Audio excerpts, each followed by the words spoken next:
Baik, bismillahirrahmanirrahim. Assalamualaikum warahmatullahi taala wabarakatuh dan selamat sejahtera buat anak-anak murid kelas 4 Bestari SK Datuk Keramat 1. Jadi alhamdulillah setelah kita selesai menghasilkan sebuah karya cetakan yang telah saya ajarkan dari satu langkah ke satu langkah.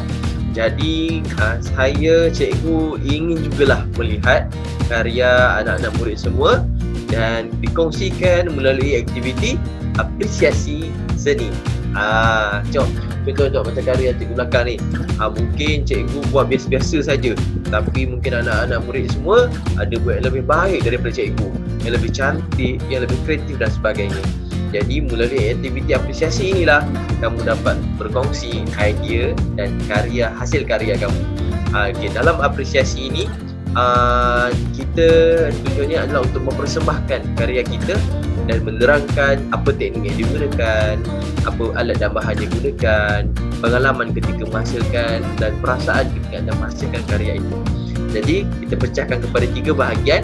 Yang pertama, kita akan menerangkan terlebih dahulu pendahuluan yang berkenaan tajuk karya anda, teknik dan alat dan bahan yang digunakan. Seterusnya berpindah kepada pengalaman ketika menghasilkan karya tersebut, dan akhir sekali ialah perasaan ketika anda menghasilkan karya cetakan seperti ini. Okey, murid 4 Bestari sudah sedia? Okey, cikgu akan terangkan dulu, demonstrasikan kepada anda bagaimana ingin mempersembahkan apresiasi seni. Okey? Baiklah murid-murid, kita mulakan dulu pada peringkat pendahuluan.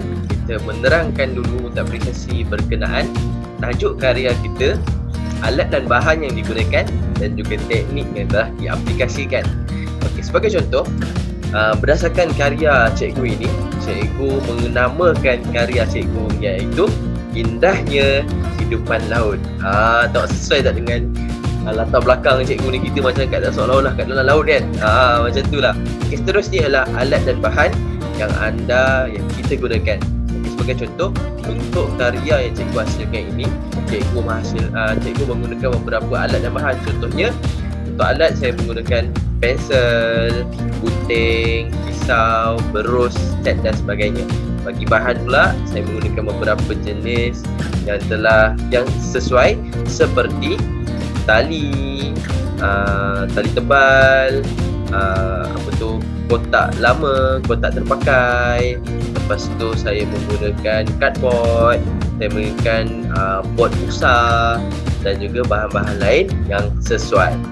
Jadi awak nanti bila awak merakam video itu, jadi awak nyatakan apa alat dan bahan yang anda gunakan. Okey, seterusnya ialah teknik yang anda gunakan. Okey, untuk yang macam karya yang kita hasilkan ini, iaitu karya apa? Karya cetakan holograf. Karya cetakan holograf. Kenapa kita namakan cetakan holograf? Kerana kita gunakan teknik-teknik seperti mana yang saya telah ajarkan pada video sebelum ini. Okey, baiklah. Pada peringkat ini, murid-murid 4 Bestari perlu menerangkan berkenaan pengalaman ketika menghasilkan karya itu. Okey, pada peringkat ini, murid-murid 4 Bestari harus menekankan berlebih kepada unsur seni dan juga prinsip rekaan yang telah saya ajar pada minggu lepas. Ada 4 perkara, ingat lagi tak? Okey, yang pertama ialah garisan, yang seterusnya ialah rupa, bagi prinsip rekaan pula ialah harmoni dan juga ritma dan pergerakan. Okey, ini adalah contoh bagaimana kita ingin menerangkan menggunakan unsur seni bahasa dan unsur seni dan juga prinsip rekaan. Cuba dengarkan ya. Okey, saya telah menggunakan unsur seni garisan beralun bagi menunjukkan imej ombak. Macam ni cikgu buat ni. Okey, seterusnya ialah saya juga menggunakan unsur seni rupa segi 5 untuk menghasilkan imej tapak Sulaiman. Seperti ini. Okey, seterusnya bagi prinsip rekaan harmoni, saya telah menggunakan elemen rupa bagi membentuk sebuah harmoni pada karya. Okey, jika anda menggunakan warna yang pelbagai pada karya, okey, murid-murid boleh buat ayat seperti saya menerapkan elemen harmoni berdasarkan pelbagai warna yang telah saya gunakan ataupun saya telah aplikasikan.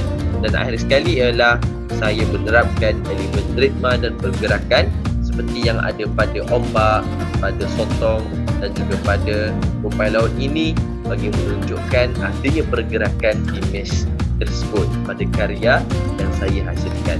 Itu adalah contoh bagaimana kita ingin menerangkan usul sendiri dan prinsip rekaan pada peringkat pengalaman menghasilkan karya. Okey, pada peringkat yang akhir sekali ialah berkenaan perasaan ketika anda menghasilkan karya ini. Okey, pada peringkat ini anda perlu menerangkan apa perasaan ketika anda menghasilkan karya ini. Sebagai contoh, saya berasa sangat gembira dan teruja kerana dapat menghasilkan karya seperti mana yang telah diajar oleh Cikgu Aiman. Saya begitu sangat tercabar dan sangat gembira kerana menyahut cabaran menghasilkan karya ini. Dan semoga karya ini dapat menjadi inspirasi buat diri saya dan juga rakan-rakan yang lain untuk terus berkarya pada masa akan datang. Itu contohlah bagaimana kita menerangkan berkenaan perasaan kita untuk menghasilkan karya ini. Okey? Semoga murid-murid Pak Bestari dapat memahami apa yang saya sampaikan bagi menerangkan atau mempersembahkan apresiasi seni secara rakaman. Okey? Semoga berjaya Pak Bestari. Terima kasih.